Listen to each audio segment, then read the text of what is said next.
الرجیم بسم اللہ الرحمن الرحیم الفصل الثانی فیما یتیمم بہی. یہیں پہنچ گئے تھے. ابتدا سے پڑھنا تھا یا ایک پڑھ لیا تھا؟ پڑھا تھا، مسئلہ سے پڑھنا ہے. مسئلہ 357 ہاں، کہ اگر تیمم کرے ایسی چیز سے جو جس کو عارض نہ کہا جا سکے، وجہ عارض میں سے نہیں ہے، جیسے لکڑی کی جو راکھ ہوتی ہے، لکڑیاں جلی ہوئی ہیں اور راکھ ہے، یہ زمین کے اوپر والے حصے میں سے نہیں ہے، تو اس پہ تو یقیناً تیمم نہیں ہوگا. زمین سے کچھ چیزیں نکالی جاتی ہیں جیسے سونا، تانبا، لوہا وغیرہ، کا ان پہ بھی نہیں ہوگا. تو زمین کا جو اوپر والا حصہ ہے جس میں پتھر، ریت، مٹی، ان پہ ہو جائے گا. اسی طرح پتھروں میں ہی داخل ہے یہ جو پتھر جس سے ہم انگوٹھیوں میں رکھتے ہیں، نگینے وغیرہ، یہ بھی پتھر ہیں، تو ان پر بھی ہو جائے گا جس طرح دوسرے پتھروں پہ ہوتا ہے. بس وہ والی بات رہے کہ کوئی چیز ان سے چمٹے صحیح ہاتھوں پہ، ان پہ اتنا غبار وغیرہ ہو کہ ہاتھ ماریں تیمم کے وقت تو ہاتھوں پہ کچھ غبار وغیرہ چمٹ جائے، بس کافی. اور انہی میں سے ہے جس اور نورا. یہ بھی زمین مٹی سے ہی بنتا ہے، ایک خاص قسم کی مٹی ہے جس سے جس بنتی ہے. نورا جو ہے جو لگاتے تھے اور بال گر جاتے تھے، یہ بھی انہی سے ہی بنتا ہے. تو ان پر بھی تیمم ہو جائے گا، چاہے ان کو آگ لگا کر پکایا گیا ہے، پہلے والی شکل نہیں ہے مٹی والی جو تھی، اب جس بنی ہے تو اور شکل بن گئی ہے، تو آپ پھر بھی جس پر بھی ہو جائے گا. کیونکہ روایت میں جب گننے لگے نا، امام جعفر صادق علیہ السلام سے روایت ہے کہ جب سکونی راوی ہے، سکونی یہ سنی تھا، شیعہ نہیں تھا، لیکن یہ ہے کہ یہ بندہ سیکھا ہے، جھوٹ نہیں بولتا، پر بھروسہ کیا جاتا ہے، اگرچہ سنی تھا. تو اس نے امام جعفر صادق علیہ السلام سے بہت روایات نقل کی ہیں. پھر ہمارے جو راوی تھے انہوں نے سکونی سے لی ہیں، تو اس روایت میں گنتے گنتے اس میں امام نے جوس بھی گن لیا ہے، نورا بھی گن لیا ہے، ان پہ بھی ہو جائے. تو اگرچہ یہ مٹی کو آگ پہ پکایا جاتا ہے، جوس بنتی ہے، تب بھی ہو جاتا ہے. علیکم السلام. تو اس روایت میں آ گیا ہے تو بس ٹھیک ہے، ہو جاتا ہے. اگرچہ بعض علماء جو ہے انہوں نے کہا ہے کہ اس سے نہ کیا جائے جوس، اور شاید ان کو اس روایت کی سند پر اشکال ہے کہ یہ سند کے لحاظ سے ٹھیک نہیں ہے روایت، تو جس کی وجہ سے یہ جوس اور نورا جو ہے اس میں احتیاط کریں. لیکن سیاد کہہ رہے ہیں جب روایت میں آ گیا ہے ٹھیک ہے. ہاں، بہتر یہ ہے کہ آپ اس پہ نہ کریں، جب اور چیز آپ کو مل رہی ہو تو جوس پہ نہ کریں. جو نئے طالب علم ہیں ان کو پرانے جو ہے وہ جوس دکھائیں گے، جوس کیا چیز ہوتی ہے، پاکستان کی چیز نہیں ہے، ادھر کی ہے، ادھر ہے، ایران میں ہے، ہمارے ہاں نہیں ہے.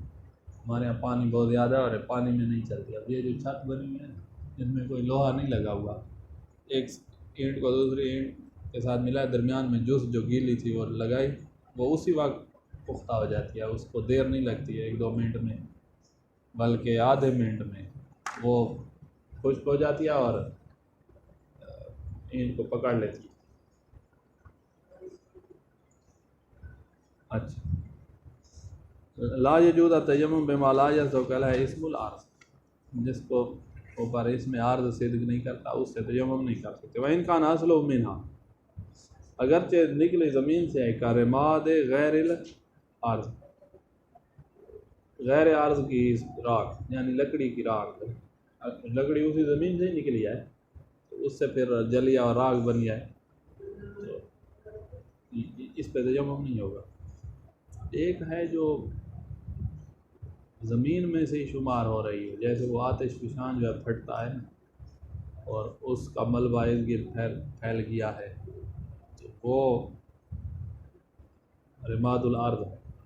یہ ہے رماد غیر الارض، جیسے وہ لکڑی والی راکھ ہے، اس پہ پہ نہیں ہوگا، والنباتات پہ نہیں ہوگا، وبعض المعادن کا ذهب والفضہ، بعض معدنیات سونا چاندی یہ دھاتیں جو ہوتی ہیں ان پہ بھی نہیں ہوگا۔ اما العقیق والفروزج ونحوها من الاحجار الکریمہ، پتھر ہیں یہ عقیق، فروزج وغیرہ، یاقوت، یہ فیجوز التیمم بہا ما تحقق العلوم، اگر کوئی چیز ہاتھوں پہ چمٹ گئی، ہاتھ مارے ہم نے پہ اور غبار وغیرہ ہاتھوں پہ چمٹ گیا تو بس تیمم ہو جائے۔ وکذالک الخزف، خزف جو ہے اس پر بھی یہی والی بات ہے کہ اس سے بھی تیمم ہو جائے گا۔ خزف ہوتا ہے جو گھڑا نہیں ہوتا، جیسے گھڑے دیکھے ہوئے ہوں اگر آپ، گھڑا کوئی خزف ہی ہوتی ہے نا، گھڑے دیکھے ہوئے ہیں وہ خزف کے بعد، والجوس والنورا، جوس و نورا پہ بھی ہو جائے گا۔ بعد الاحراق، احراق کے بعد، قبل الاحراق تو وہ زمین مٹی ہے نا جوس جس سے بنتی ہے، بعد الاحراق جوس بن گئی ہے تب بھی کہاں ہو جائے گا۔ وَإِنْ كَانَ عَلَامَةُ اسْتِحْبَابِ تقدیم غیرها علیہا، اگرچہ احتیاط مستحب یہ ہے کہ نورا ہے تو اس کے غیر کو اس پر مقدم کرو، یعنی بہتر یہ ہے کہ نورا کے علاوہ اور چیز مل رہی ہے تو اس سے کرو، اگر نہیں مل رہی تو پھر اسی سے کرو۔ یہ احتیاط مستحب ہے، ورنہ فتویٰ یہ ہے کہ بھی کر سکتے ہو۔ احتیاط مستحب کی اگر کوئی مخالفت کرے تو کچھ بھی نہیں ہوتا، فتوے پہ عمل کر لیا مجتہد جواب دے گا قیامت کے لیے۔ اچھا، نجس مٹی جو ہے اس کے ساتھ تیمم نہیں ہو سکتا، کیونکہ اس پر دلیل جو بھی ذکر کی گئی اسی پہ اشکال آیا ہے کہ بھئی یہ نجس مٹی میں آخر کیا مسئلہ ہے، کیوں نہیں ہو سکتا؟ کہ ہمارا منہ نجس ہو جائے، خشک ہے، اور خشک چیز آگے کسی چیز کو نجس بھی نہیں کرتی، نجس مٹی خشک ہے تو کیا ہو جائے؟ تو وہ استدلال ہم کر سکتے اسی آیت میں جو ہے نا، سعیداً طیباً، پاک مٹی سے، سعید یعنی زمین، وجہ طیبہ، طیباً جو نجس ہے اس کو بھی ہم طیباً کہہ سکتے ہیں، تو اسی سے استدلال ہوتا ہے کہ بھئی پاک ہونا چاہتا ہے، نجس مٹی سے نہیں ہو سکتا۔ اسی طرح غصبی مٹی جو ہے اس سے نہیں ہو سکتا، کیونکہ وہ دوسرے کی ملکیت ہے، ہم اس میں تصرف کریں گے، ہاتھ لگانا تصرف ہے، یہ تصرف حرام ہے، اور یہی تو تیمم ہے، یہی ضرب تیمم کی ابتدا یہی سے نہیں ہو رہی، تو یہی حرام ہے۔ جب عبادت حرام ہو جائے تو قربت کی نیت نہیں رہتی، اس وجہ سے غصبی مٹی سے بھی تیمم نہیں ہو سکے گا، جس طرح غصبی پانی سے وضو نہیں ہو سکتا۔ جگہ غصبی ہے نا تو وہ اور چیز ہے، وضو اور چیز ہے، جس جگہ میں بیٹھے ہیں وہ غصبی ہے تو ہوتی رہے ہم گناہ گار ہیں، لیکن وضو تو ٹھیک ہوگا کیونکہ پانی غصبی نہیں۔ پانی غصبی ہو تو اس پانی میں یہی ہاتھ پھیرنا ہی اور چلو میں لینا اور یہ اس کو ڈیلنا، یہ سارا تصرف جو ہے یہی وضو ہے اور یہی غصبی ہے، تو اب وضو باطل ہے۔ یہاں زمین جو ہے وہ جس پہ ہم ہاتھ مار رہے ہیں وہی غصبی ہے، جو ہمارے ہاتھوں پہ لگ رہا ہے یہی غصبی ہے، تو یہی تیمم اور یہی غصب ہے، تو پھر اب تیمم باطل ہے۔ اگر مٹی اپنی ہو کسی اور جگہ پہ بیٹھنے جو غصبی جگہ ہے تو تیمم ہو جائے گا، بیٹھنا اور چیز ہے، تیمم ہو، لیکن مٹی غصبی ہے تو وہی تیمم اور وہی غصب اور سب کچھ ایک چیز ہی بن جاتی ہے، اس وجہ سے نئی آ جاتی ہے، اور نئی عبادت میں آئے تو مفسد العبادت ہوتی ہے۔ النہی عن العبادہ یقتضی الفساد، یہ پڑھیں گے آپ عبد المظفر دوسرے دن، تو غصبی بھی نہیں ہونی چاہیے۔ اچھا، مٹی میں کوئی اور چیز ملی ہو یا اتنی کہ واجہ الارض اس کو نہیں کہا جا سکتا، مٹی میں راکھ ملی ہوئی ہے، اتنی لکڑی والی راکھ کے اب وہ تراب ہی نہیں کہہ سکتے، نہیں ہوگا تیمم۔ لا یجوز التیمم بالنجس ولا المغصوب ولا الممتزج بما یخرجہ عن اسم الارض، اتنا ملاوٹ ہے اس میں کہ اس پر اسم عارضی صدق نہیں کرے گا، تیمم نہیں ہوگا۔ نعم لا یضر اذا کان الخلیط مستعلقا فی عرفا، اتنا کام ہے نا جو چیز ملائی ہے، راکھ، خلیط، راکھ جو ملائی ہے، خلیط یعنی جس کو ملایا گیا ہے، وہ اتنا کام ہے کہ وہ اس میں ہلاک ہو گیا ہے، عرف کی نگاہ میں راکھ ہے ہی نہیں، ساری مٹی ہے، تو اب کوئی مسئلہ بھی نہیں، ابھی بھی مٹی اس پر صدق کر رہا ہے، واجب الارض صدق کر رہا ہے۔ ولا اکرہا علی المک سے، اب ہے کہ ایک بندہ ہے اس کو غصبی جگہ پر قید کر دیا گیا ہے، اب وہ اسی زمین جس پہ ہے اسی سے تیمم کرے گا، وہی غصبی، وہی مٹی غصبی، لیکن مسئلہ اس کا یہ ہے کہ یہ اختیار اپنے کے ساتھ نہیں کیا ہے، چاہتا بھی نہیں ہے کہ ابھی باقی رہے، لیکن زبردستی اس کے ساتھ کی گئی ہے، اب اس کا وہاں رہنا حرام نہیں ہے کیونکہ اس کے بس نہیں ہے، بیٹھنا حرام نہیں ہے، سونا حرام نہیں ہے، ہاتھ لگانا بھی حرام نہیں. تو ہاتھ اس نے ایسے لگا لیے ہیں اور اسی سے تیمم یہ کر سکتا ہے. ہاتھ مارے یا لگائے، کہا مارنا تصرف زائد ہے، لگانے سے کام ہو جائے گا تو مارنے والا کام نہ کرے، کیونکہ علیکم السلام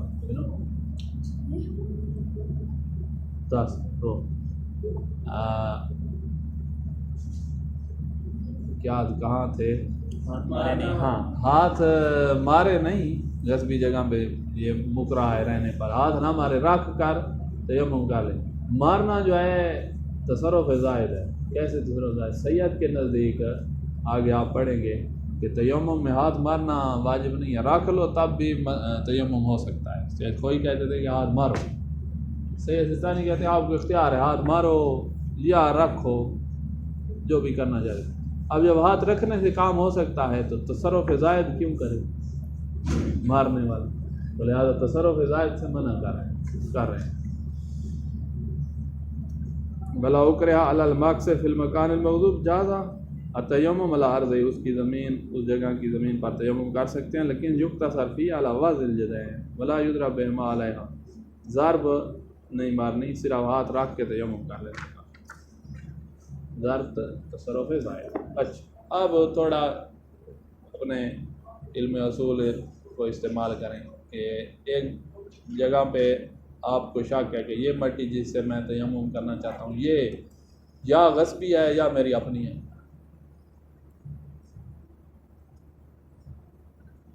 دو ہیں، عفواً ایک نہیں ہے، دو ہیں، اس مسئلے میں دو کی بات ہے. دو ہیں، ایک میری ہے اور ایک غصبی ہے، لیکن یہ پتہ نہیں چل رہا کہ میری اپنی کون سی ہے اور غصبی کون سی ہے.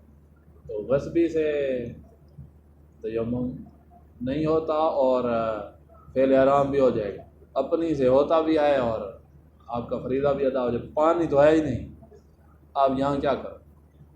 جس کو ہاتھ جس کی طرف لے جاتا ہوں تو 50% لگتا ہے یہ غصبی اور 50% لگتا ہے یہ. تو اب کیا کریں؟ کہا یہاں پر علم اجمالی جب آپ کو ہے کہ ایک غصبی اور ایک اپنی ہے، تفصیل کا پتہ نہیں، تو علم اجمالی میں ہمارے پاس قاعدہ کلی آیا، علم اجمالی یقتضی الاحتیاط. علم اجمالی ہمیشہ جب بھی علم اجمالی آئے گا احتیاط کا تقاضا کرتا ہے. تفصیل کا آپ کو پتہ نہیں ہے نا کون سی میری ہے اور کون سی غصبی ہے، ایک میری ہے غصبی پتہ نہیں ہے، تو علم اجمالی ہے. علم اجمالی ہمیشہ احتیاط جب بھی آئے گا یاد رکھنا، یہ بھولے نا، علم اجمالی یقتضی الاحتیاط. یہاں احتیاط کیسے ہو؟ یہاں احتیاط اسی میں ہے کہ دونوں کا ہاتھ میں، لہٰذا آپ کوئی اور ڈھونڈیں تیمم کے لیے، ان دونوں کو چھوڑو جاؤ اور جگہ تیمم. واضح؟ یہ ہے جب دائر ہو علم اجمالی، دائر ہے غصبی اور مباح. ایک دفعہ ہے کہ دونوں میری اپنی ہیں، ایک نجس ہے اور ایک پاک ہے، تو ایک سے تیمم ہوتا ہے ایک سے تیمم نہیں ہوتا، لیکن یہ پتہ نہیں ہے، اب علم اجمالی ہم بنا رہے ہیں، یہ پتہ نہیں ہے کہ کون سی نجس ہے اور کون سی پاک ہے میری اپنی. اب علم اجمالی ہر جگہ احتیاط کا تقاضا کرتا ہے، تو یہاں پر بھی ہم کہیں گے علم اجمالی جب احتیاط کا تقاضا کر رہا ہے تو یہ نجس اور پاک میں شک ہے. آپ نجس سے تیمم کر لیں، فعل حرام تو نہیں ہوگا نا، تیمم باطل ہے، فعل حرام گناہ تو نہیں ہوگا، اور پاک سے کر لیں تو وہ ہو جائے گا. تو یہاں احتیاط اس طرح ہے کہ آپ ایک تیمم اس مٹی سے کر لیں اور ایک تیمم دوسری مٹی سے کر لیں، نجس والا باطل ہے اور صحیح پاک مٹی والا صحیح ہے. یہ احتیاط ہو گئی علم اجمالی جو احتیاط، نجس پانی اور پاک پانی والا. تو اسی طرح ہی ہے، بس اس میں یہ احتیاط اوپر سے کرنی پڑ جائے گی کہ آپ نے جب ایک پانی کے ساتھ، ایک پانی نجس ہے ایک پاک ہے، آپ نے ایک پانی سے وضو کر لیا ہے نا، تو اس کے بعد دوسرے سے وضو کرنا ہے تو پہلے احتیاطاً اپنے اعضاء پاک کر لیں اور پھر دوسرے پانی سے وضو کر کے پھر بھی پاک کر لیں. ہاں وہاں پر احتیاط نا، وضو تو ہو گیا ہے، ایک وضو تو صحیح ہے، ہو جائے. تیمم تو اس وقت تکلیف ہوتی جب وضو نہ ہو سکے، یہاں تو وضو ہو سکتا ہے.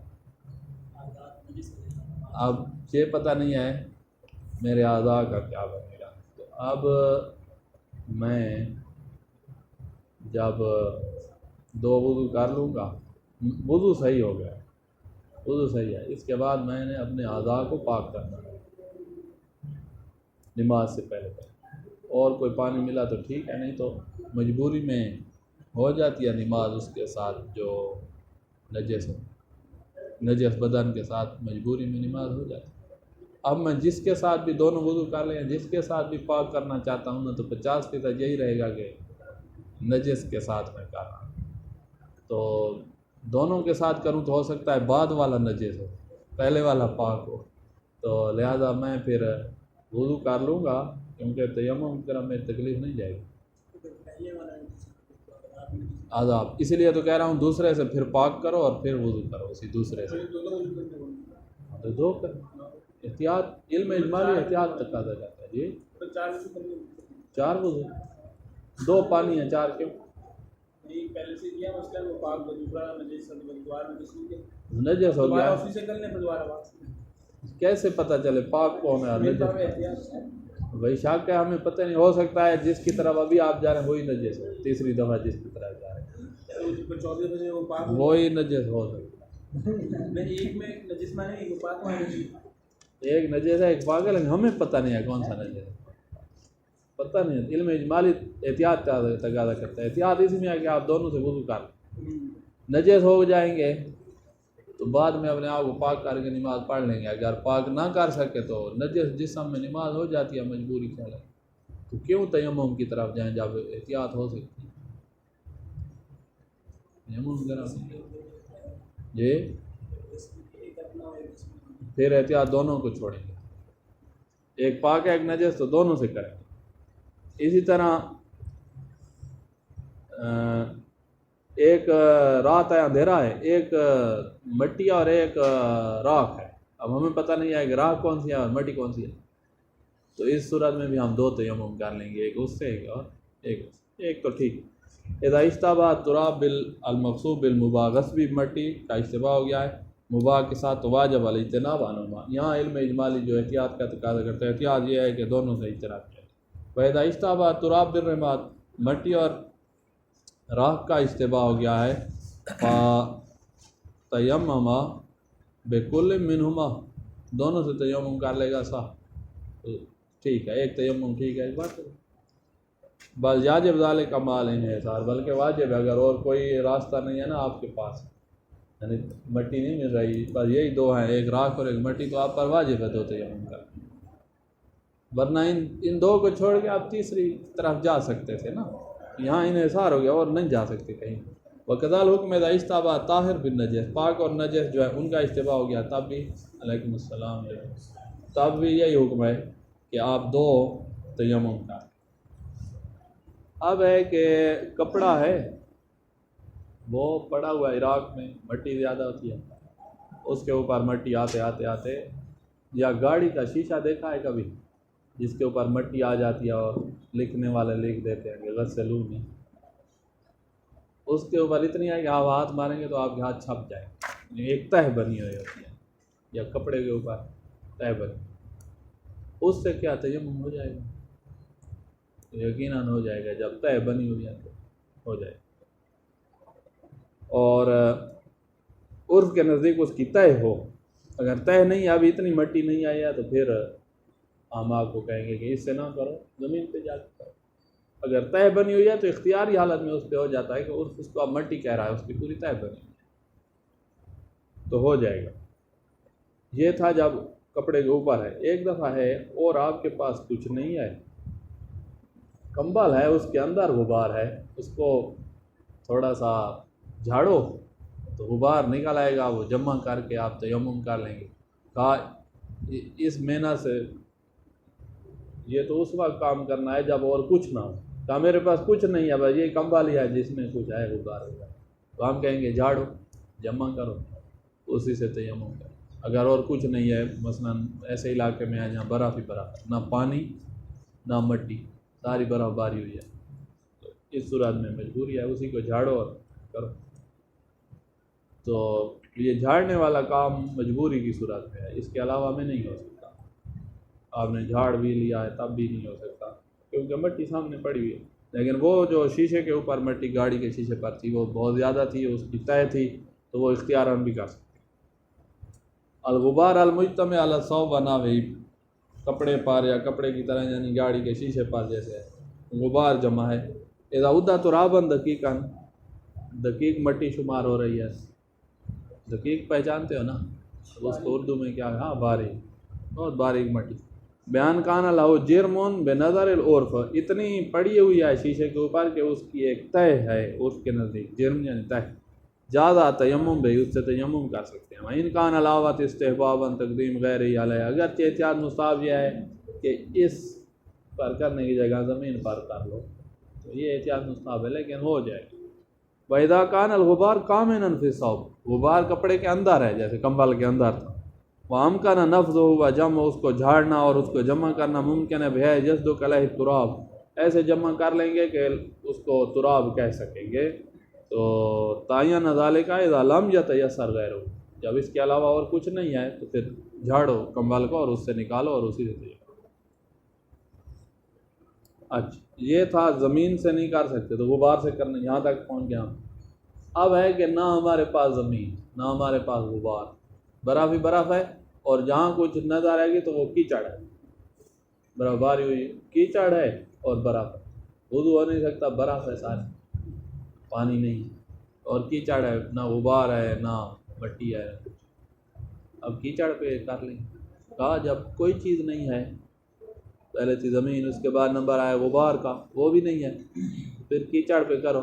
لیکن یہ خیال رہے کہ کیچڑ پہ ہاتھ مارنا ہے نا تو ہاتھوں کو اتنا وہ کرو کہ بہت زیادہ کیچڑ اوپر نہ ہونا، تھوڑا سا بچ جائے کہ آپ کی جلد جو ہے جلد سے ٹچ بھی ہو جائے.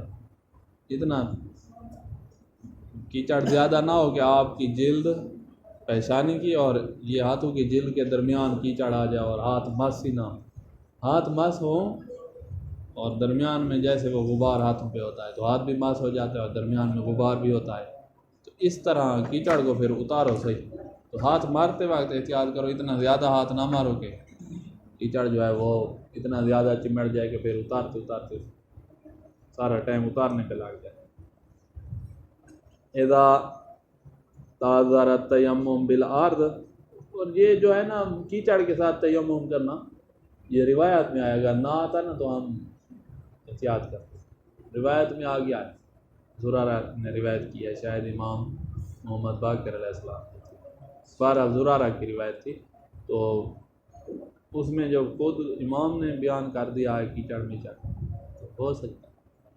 اذا تعذر التیمم بالارض وما یلحق بها من الغبار، نہ زمین نہ غبار کچھ بھی نہیں ہے تو تعین التیمم بالوحل، کیچڑ سے ہو سکتا ہے. وہو طین الذی یلصق بالجلد، یہ وہ گیلی مٹی ہوتی ہے، تین گیلی مٹی کو کہتے ہیں، تراب خشک مٹی کو کہتے ہیں.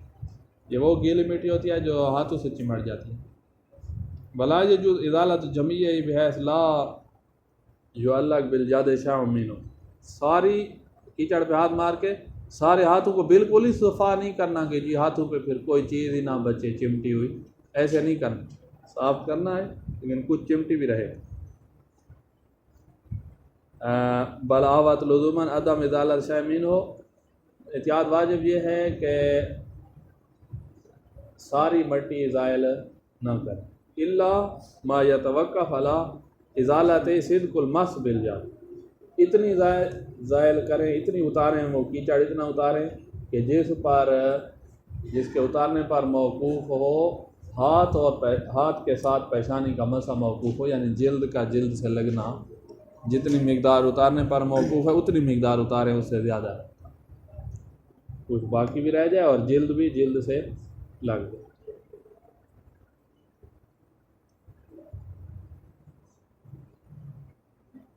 کہاں گیا؟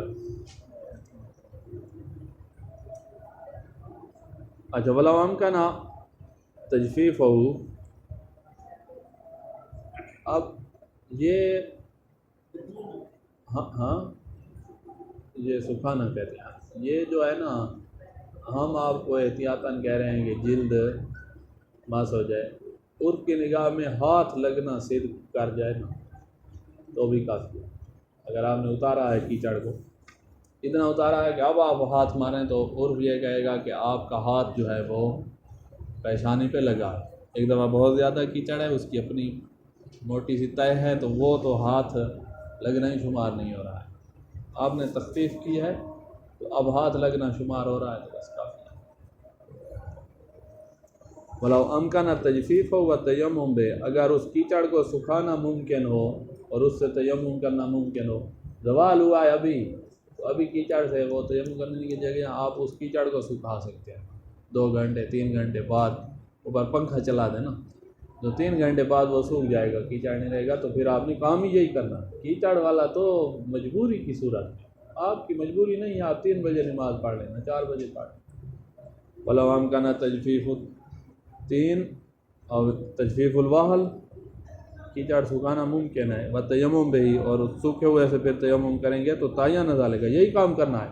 وَلَا يَجُوزُ التَّيَمُّمُ بِالْوَحْلِ حِينَئِذٍ، اب کیچڑ کے ساتھ تیمم جائز نہیں ہوگا۔ اچھا، اب ہے کہ تیمم کے لیے نہ تو آپ کے پاس زمین، نہ ہی غبار جو گاڑی کے شیشے والا تھا، نہ ہی وہ غبار جو کمبل میں تھا، نہ ہی آپ کے پاس یہ کیچڑ ہے، تو اب آپ کے پاس ایسا غبار ہے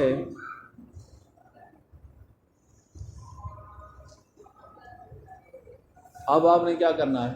جب یہ ساری چیزیں نہیں ہیں، نہ زمین، نہ وہ شیشے والا غبار، نہ کمبل سے جو نکالا ہے وہ والا، نہ ہی وال، تو اب آپ شے مغبر پہ کر سکتے ہیں۔ شے مغبر یہ ہے کہ کمبل سے ویسے تو نہیں نکال سکتا، اس قالین سے ویسے نہیں سکتا، لیکن اس کو زور سے مارے نا تو کچھ مل جائے گا، یہ ابھی ہاتھ پہ کچھ مل جائے گا۔ اگر یہ تو صاف ہو چکی ہے نا، کسی اور مسجد میں چلے جائیں یہ خادم وہ چلاتے ہیں نا مشین جو کھینچتی ہے، ان میں کچھ نہیں ہے، تو اور مساجد میں آپ کو مل جائیں گے ایسی قالین، ہاتھ مارے گا تو آپ کو محسوس ہوگا کہ کچھ لگ گیا ہے، تو آپ جھاڑ نہیں سکتے، تو اب آپ شے مغبر پہ کر سکتے ہیں۔ شے مغبر یہ قالین ہوتی ہے جس کے اندر چھپا ہوا ہے، بس آپ اوپر ہاتھ مار کے تیمم کر سکتے ہیں۔ لا تعذر التیمم بکل ما تقدم، متعذر ہے جتنی چیزیں ہم نے 4 ذکر کی ہیں نا، زمین،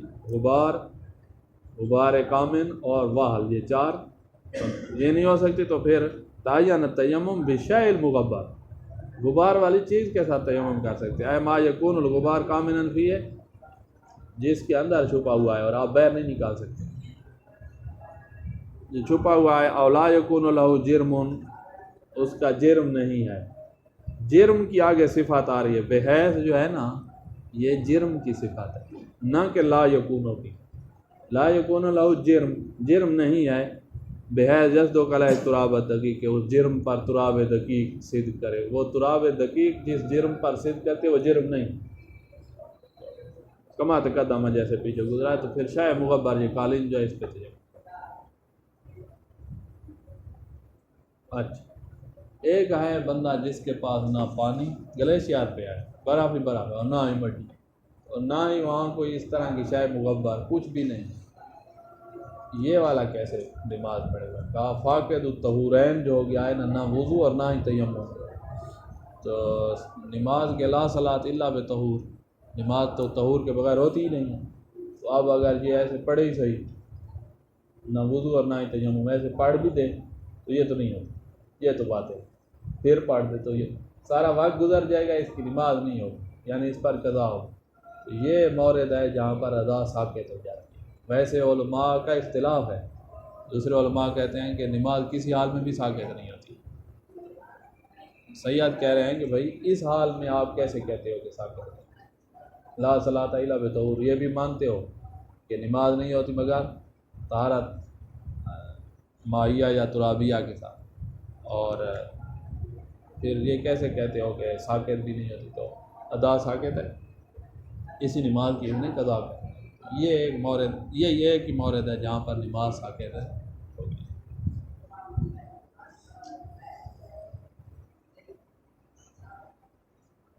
اذا عجز عن الارض والغبار والوال وشیء المغبر، نہ اس کے پاس زمین، نہ غبار، نہ کیچڑ، نہ شے مغبر قالین وغیرہ، تو کانا فاقدًا للطہور، یہ فاقد الطہور ہو جائے گا۔ وَحِينَئِذٍ تَسْقُطُ عَنْهُ الصَّلَاةُ فِي الْوَقْتِ وَيَجِبُ الْقَضَاءُ فِي خَارِجِهِ، ادا اس سے ساقط ہے اور اس نے قضا انجام دینی ہوگی وقت کے بعد جب بھی موقع ملے گا۔ اچھا، یہ مسئلہ ختم۔ آگے ہے کہ بھائی برف ہی برف ہے اور مکلف اتنا کر سکتا ہے کہ برف پگھلا کر پانی بنا لے، تو واجب ہے برف پگھلائے پانی بنائے۔ اور یہ اگر نہیں ہو سکتا، پانی نہیں بنا سکتا، تو کیا اس طرح ہو سکتا ہے کہ برف کا ڈھیلا پکڑے اور منہ پہ پھیرے اور وہ منہ کی جو حرارت ہے برف کو پگھلا کر پانی بنا لے اور ہم ہاتھ ماریں تو عرف کہے کہ یہ دھو رہا ہے؟ اس طرح والی صورت بن سکتی ہے تو پھر اس طرح وضو کرو۔ اگر یہ والی نہیں بن سکتی، نہ پانی پگھلا کے کسی برتن میں ڈال سکتے ہیں، نہ برف چہرے پر پھیریں، اتنی سردی آئے کہ برف پھیرو گے تو برف نہیں پگھلے گی، چہرہ ہی برف بنا ہوا ہو تو برف پہ برف پھیر رہے ہو، کوئی فائدہ نہیں ہوگا۔ تو اس صورت میں پھر آپ کی تکلیف تیمم نہ ہو سکا تو پھر آپ فاقد الطہورین ہیں، قضا پڑھیں گے، ادا نہیں۔ اذا تمکن المکلف من الثلج، مکلف کے پاس صرف برف ہے، وامکانہ اذابتہ والوضو بہ، اس کو پگھلا کر وضو کر سکتا ہے، او امکانہ وضو کرے پھر، او امکانہ مس الوجه واليدین بہ علی نام یتحقق مسمى الغسل، یا یہ ممکن ہے کہ اس سے چہرہ اور بازو مسح کرے برف کے ڈھیلے کے ساتھ، اوپر پھیرے، تو اس سے غاسل کا نام صادق آ جائے گا کہ یہ دھویا ہے، غاسل صادق آ جائے گا تو یہ غاسل کر لے گا، اور جو تری بچے گی غاسل کے بعد اسی سے مسح کرنا ہے، تو سار اور پیروں کا مسح کر لے گا، ماسر راس و رجلین بنداوت الجہد، ہاتھ کی تری کے ساتھ سار اور پاؤں کا مسح کر لے گا، تو تعین ذالک، پھر یہی کام کرنا ہے، اور تیمم جائز نہیں، ولم یجوز لہ تیمم۔ اما اذا لم یتمکن من المسح بہ، برف کے ساتھ اب یہ مسح نہیں کر سکتا، یعنی برف کو بازوں پر چہرے پر پھیر کر وہ نہیں کر سکتا، مگر کرتا ہے تو الا علی نام لا یتحقق الغاسل، اگر کرتا ہے برف پھیرتا ہے بازو پر تو غاسل صدق نہیں کرتا، تو اب تو غاسل ہی نہیں بن رہا، اور وضو نام ہی غاسل کا ہے تو وضو تو نہیں ہو سکتا، جب وضو نہیں ہو سکتا فیتیم التیمم، پھر تیمم متعین ہے، اس نے تیمم کرنا۔ وَإِنْ كَانَ الْعَوَةُ لَهُ، احتیاط مستحب یہ ہے کہ یہ والا وضو بھی کر لے جس میں غاسل نہیں بن رہا ہے، اور ساتھ تیمم بھی کر لے، یہ احتیاط مستحب، ورنہ فتویٰ یہ ہے کہ بھائی وضو یہ کر نہیں سکتا، اس کی تکلیف تیمم ہے، فی امان۔ اگرچہ احتیاط مستحب یہ ہے الجم بین التیمم والمس بالثلج، جمع کر لے تیمم اور یہ والا خاص مس جس میں غاسل صدق نہیں کر رہا تھا، برف پگھل ہی نہیں رہی بازو پہ، یہ والا کام بھی کر لے اور تیمم بھی، بس صلاۃ فی الوقت اور نماز بھی وقت میں پڑھ، یہ سارا کام کر لے۔ اچھا، آگے کہ جس سے آپ تیمم کر رہے ہیں مٹی وہ نظیف ہو، ایسی مٹی جسے گندا کہا جاتا ہے، جیسے جہاں گدھے جو ہے نا وہ لیٹتے ہیں، ہاں کائی کیا، تو صاف جگہ ہو، اس سے کراہت نہ ہوتی ہو، گدھے جہاں پر رہتے ہیں نا وہاں کراہت ہوتی ہے، تو یا اونٹ جو ہے وہاں بیٹھتے ہیں اور وہ بھی کرتے ہیں پیشاب وغیرہ، ان کا پیشاب پاک ہوتا ہے، بول اونٹوں کا پاک ہے، گدھے کا پاک ہے نا، ڈرتے ہو پاک کہتے ہوئے پاک ہے، حلال کو جانور کو پاک ہے علاوت وجوباً، لیکن یہ مٹی نجس نہیں ہے لیکن گندگی ہے، تو احتیاط واجب یہ ہے کہ نہ گندے پانی سے وضو کیا جائے، احتیاط واجب تھی، جس پانی میں گدھوں نے باول کیا ہے اس سے کراہت آتی ہے نا، نجس تو نہیں ہے تو پاک، یا کور تھا، کور سے زیادہ تھا اور انسان نے کر دیا، تو یا نہر آ رہی ہے اور اس نہر میں اتنے زیادہ نالیاں جا رہی ہیں لوگوں کے گٹر، تو وہ اگرچہ اس کا رنگ و ذائقہ تبدیل نہیں ہوا ہے، پاک ہے لیکن کراہت آتی ہے، جس سے کراہت آتی ہے احتیاط واجب یہ ہے کہ اس سے وضو نہ کیا جائے، اسی طرح مٹی گندی ہے اس سے تیمم نہ کیا جائے۔ علاوہ وجوبان یکون ما یتیمم بہ نظیفان عرفان، عرف کی نگاہ میں وہ صاف ہو، صاف نہیں ہے تو احتیاط واجب ہے نہ کرے۔ ویستحب ان یکون من رب الارض و اوالیہا، مستحب یہ ہے کہ وہ زمین کی اونچی جگہیں جو ہوتی ہیں نا وہاں کی مٹی ہو، نیچی جگہوں میں تو لوگ پخانہ پیشاب کے لیے بیٹھتے ہیں چھپ کے، تو یہ اونچے جو ٹیلے ہوتے ہیں وہاں پر تیمم کریں۔ روبا اور اوالیہ ایک ہی معنی ہے، اونچی جو ٹیلے جیسے ہوتے ہیں۔ ویکرہ ان یکون من محابتہا، زمین کی جو نیچی جگہیں ہیں جہاں پر لوگ پیشاب کرتے ہیں یا بارش ہوتی ہے تو ساری گندگی وہیں جاتی ہے، وہاں کرنا مکروہ ہے۔ وہاں یکون من تراب الطریق، راستے والی مٹی جہاں پر لوگ چل رہے ہیں اس سے بھی مکروہ ہے۔ ویستحب نفض الجدین بعد ضرب، ضرب کے بعد ہاتھوں کو جھاڑ لینا مستحب، جھاڑ کچھ بچ جائے گا باقی گر جائے گا بس کافی۔ الفاصل الثالث کیفیت التیمم، تیمم کی کیفیت کیا ہے؟ آپ نے ہاتھ زمین پر مارنا ہے اور رکھ لیں تو بھی کافی ہے، مارنا واجب نہیں ہے، یا رکھ لیں یا ماریں، مارنے میں آواز آتی ہے نا، رکھنے میں کچھ نہیں، رکھیں ماریں جو بھی ہو آپ کو اختیار ہے۔ دوسرے علماء کہتے ہیں نہیں مارنا ہے، سید کہتے ہیں کوئی ایک کام کر لو کافی ہے۔ ہاں دونوں ہاتھ جو ہیں وہ اکٹھے ہوں، ایسے نہیں کہ ایک ہاتھ ادھر رکھا اور تھوڑی دیر بعد یہ رکھ رہے ہیں، اکٹھے رکھیں اکٹھے ماریں، یہ احتیاط ہے۔ اس کے بعد پیشانی کا مسح کرنا ہے۔ اب ہمارے ہاں ہم نے پاکستان میں تھے نا تو ہم نے پڑھا تھا کہ ایسے ایسے کرنا ہے، آپ نے پتہ نہیں ہماری طرح پڑھا تھا کہ کیسے، ایسے ایسے کر کے ایسے کرو پھر ایسے کرو پھر اتنے تک لے آؤ، یہی پڑھا تھا۔ یہ ہمیں تو اس طرح کسی نے کہا تھا، ایسے نہیں ہے۔ کہیں پڑھے لکھوں میں تیمم کر رہے ہوگا تو وہ کہیں گے یہ کیا کرے، تو ایک تو ادھر ہاتھ نہیں لانے، یہی جو ابرو ہے ناک کا اوپر والا حصہ جو پاؤں کے ساتھ مل رہا ہے، پیشانی کے ساتھ مل رہا ہے، یہیں رک جانا ہے، اور نیچے جو ناک کی نوک ہونٹوں کی طرف آ رہی ہے یہاں ادھر نہیں آنا، وہیں اوپر ہی رک جانا ہے، یہ ہے بس یہاں، ایک تو یہ یہاں رکنا ہے، اور دائیں بائیں ہاتھ کو اتنا بھی نہیں لے جانا، آپ نے اوپر سے بس یہ نیچے ہی کرنا ہے۔ یہ تھوڑا سا ہم ابھی حرکت تھوڑی تھوڑی دیں گے، کیوں؟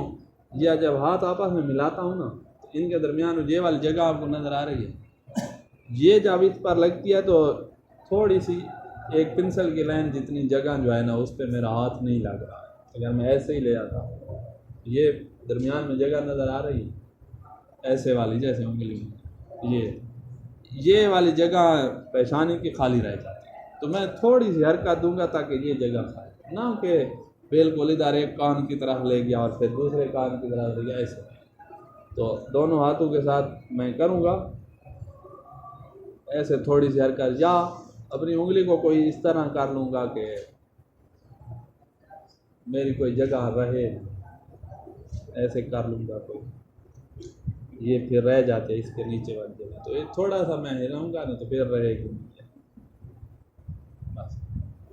یہ اتنے تک ہوا ہے سارا، بھویں بھی احتیاط مستحب ہے یا احتیاط واجب وہ بھی داخل کر لیں، اور یہ جبینیں جو ہیں یہ جو سائڈ ہوتی ہے نا پیشانی جہاں ختم ہو رہی ہے اور یہ والی طرف یہ درمیان یہ جو نوک بن رہی ہے یہ جبین ہوتی ہے، یہ جبین ہے جہاں پر یہ جو ابرو ہے نا آپ کی بھویں جو ہیں جہاں ختم ہو رہی ہیں اس کے اوپر والی جگہ یہ جبین ہے، جبینیں بھی ساتھ داخل ہو گئی ہیں نا، ہاتھ اتنے بڑے تو ہیں نا چوڑائی میں، تو جبینیں بھی ساتھ داخل ہو گئی ہیں، بس یہ پیشانی کا مسح ہو گیا اور پھر ہاتھ کا مسح ہے، انگوٹھی اتار، اور یہی تیمم ہو گیا ہے۔ وضو کے بدلے غسل کے بدلے ایک دفعہ مار لیں کافی، دوسری دفعہ مارنا واجب نہیں، ہاتھ زمین پر ایک دفعہ مار لیں کافی۔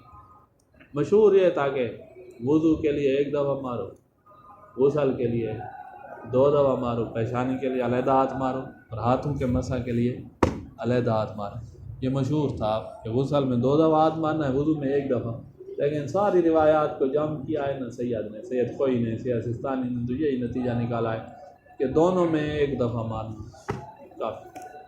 اگرچہ احتیاط مستحب یہ ہے کہ آپ ایک کام کریں، کہ ایک دفعہ ہاتھ ماریں پیشانی اور دوسری دفعہ ہاتھ ماریں اور اس سے ہاتھوں کا مسا، یہ وضو اور غسل دونوں میں ایسے 2 دفعہ کا احتیاط مستحب ہے، ورنہ ایک دفعہ ہی کافی ہے۔ اور اس سے بھی زیادہ احتیاط اس چیز میں ہے کہ ایک دفعہ مار کے نا پیشانی اور ہاتھ دونوں کا کر لیں اور پھر ہاتھ مار کے پھر ہاتھوں کا دوسری دفعہ کر لیں، اس میں یقیناً سب کچھ، یہ سب سے اچھی احتیاط مستحب ہے، لہٰذا ایک دفعہ کافی۔ یک کیفیت التیمم یضرب بباطن یدہ علی الارض، ہاتھوں کا باطن، یہ مٹھی بند کرو نا تو جو اندر آ جاتی ہے جگہ، اس کو باطن کہتے ہیں، اور یہ بند ہو تب بھی یہ اوپر والی جگہ بند نہیں ہوئی، یہ ظاہر ہے، تو باطن ہے جو مٹھی کے اندر بند ہو جاتا ہے، یہ باطن ہے، اس کو زمین پر مارو۔ وَيَكْفِي وَضْعُهُمَا عَلَيْهَا أَيْضًا، صرف رکھنا بھی کافی، آپ کو اختیار، مارو رکھو۔ وَلَابَدْ وُجُوبًا أَن يَفْعَلَ ذَلِكَ دَفْعَةً وَاحِدَةً، یہ رکھ رہے ہیں یا مار رہے ہیں تو ایک ہی دفعہ یہ سارا کام ہو جائے، ایک ہاتھ پہلے رکھا اور دوسرا تھوڑی دیر بعد رکھا، ایسے۔ ثم یمسح بہما، تمام جبہتے، پھر اپنی ساری پیشانی کا مسح کرے، وقضا جبینہ علاوت لزومن، جبینے جو ہیں ان کا بھی ساتھ کر لے، کوئی نیچے جب آ رہا ہے تو یہ جبینے بھی ساتھ ہو رہے ہیں، جبینے یہ سائڈ ہے جہاں پر پیشانی ختم ہو رہی ہے اور کانوں والی طرف سار کی شروع ہو رہی ہے، یہ جبین۔ کہاں سے مسح کرنا ہے؟ من قصاص شعر الی الحاجبین، بالوں کے اگنے کی جگہ سے لے کر آبرو تک، آبرو داخل نہیں ہے، واجب نہیں ہے ان کو داخل کرنا، لیکن احتیاط مستحب یہ ہے کہ داخل کر، تو قصاص شعر سے لے کر آبرو کی ابتدا، جہاں آبرو شروع ہو رہی ہے اتنے تک پیشانی کا مسح کر، و الی طرف الانف الاعلی، ناک کی جو اوپر والی طرف ہے جو پیشانی سے مل رہی ہے، المتصل بالجبہہ، پیشانی سے جو مل رہی ہے اس تک کرنا ہے، نہ کہ جو ہونٹوں کی طرف بلند جگہ ہے اس پر نہیں۔ بلاوت الاولا مس الحاجبین، احتیاط مستحب یہ ہے کہ بھویں جو ہیں ان کو بھی مس کر۔ ثم پھر یمسح تمام ظاہر الکاف الجمنہ من الزند الی اطراف الاصابع بباطن الیسریٰ، پھر باطن یسریٰ بائیں ہاتھ کی اندرونی طرف سے، اندرونی طرف کے ساتھ مسح کریں، کلائی سے لے کر انگلیوں کے سرے تک دائیں ہاتھ کا، پھر بائیں ہاتھ کا مسح کریں کلائی سے لے کر انگلیوں کے سر تک۔ یہ نیچے انگوٹھا بھی دیکھو، یہ بھی جا رہا ہے نا، ایسے نہ ہو کہ ہم ادھر سے گزر جائیں اور یہ رہ جائے، انگوٹھی وغیرہ اتار لیں وہ بھی مسئلہ نہ بنے۔ ثم یمسح تمام ظاہر الکاف الجسریٰ کذالک بباطن الکاف الجمنہ، پھر بائیں ہاتھ کا مسح بھی اسی طرح۔ ولا یجزی مس الجسریٰ قبل الجمنہ، ایسے نہیں کرنا کہ بائیں ہاتھ کا پہلے اور دائیں کا مسح بعد میں، یہ کافی نہیں ہوگا، احتیاط واجب۔ اچھا، پیشانی کا جو ہم مسح کر رہے تھے وہ پورے ہاتھ کے ساتھ ہو یا ہتھیلیوں کے ساتھ ہو گیا ہے اور انگلیوں نیچے نہ اتاریں، کا پورا ہاتھ استعمال کرنا ضروری نہیں، کوئی ہتھیلیوں کے ساتھ کر لیا تو بھی پورے ہاتھ کی ضرورت نہیں۔ ادھر بھی دیکھو یہ والی جگہ جو ہے یہ رہ گئی ہے ساری، ہاتھ ادھر سے انگوٹھے والی بھی نیچے ایک پورا، تو کوئی مسئلہ بھی نہیں، مسح اس ساری جگہ مسح کر لیا ہے، چاہے ہتھیلیوں کے ساتھ بھی کیا، اس ساری جگہ ہاتھ کی پوچھ کا مسح ہو گیا ہے، چاہے ایک دو پورا انگلیوں کا ادھر ہو گیا ہے اور انگوٹھے کا پورا بھی نیچے ہو گیا ہے، اس سے نہیں ہوا ہے تو کوئی مسئلہ نہیں ہے، پشت ہاتھ پر پھیر دیا ہے آپ نے ہاتھ کا۔ لا یجب المسح بتمام کل من الکفین، پورے ہاتھ کے ساتھ مسح واجب نہیں ہے، بل یکفی صدق المسح بہما عرفاً، عرف کی نگاہ میں اتنا صدق کرنے لگ جائے کہ بھئی آپ نے ہاتھوں سے مسح کیا۔ اچھا، جبہہ کسے کہتے ہیں؟ کہ جبہہ المراد من الجبہہ الموضع المستوی، یہ جو سیدھی جگہ ہے یہی جبہہ ہے، ناک کے اوپر یہ جبہہ ہے۔ بل مراد من الجبین، جبین کیا چیز ہے؟ کہ ما بین الموضع المستوی، ادھر سے موضع مستوی یعنی یہ پیشانی، ایک طرف اس کی پیشانی ہوتی ہے، و بین طرف الحاجب، دوسری جو ہے جبین کی یہ جو ابرو ہے اس کی آخر جو ہے یہ الا قصاص شعر، یہاں اب یہ تین نقطے، ایک پیشانی، ایک یہ ابرو کی آخر اور اوپر کے ساتھ اشار یہ والی جگہ جو ہے یہ جبین ہے، جبین کا بھی ساتھ مس کرتے ہیں، علا کے ساتھ اشار بالوں کے اگنے کی جگہ۔ یہ آپ کل پڑھیں گے کہ ایک ضرب مارنی ہے کہ دو مارنی ہے۔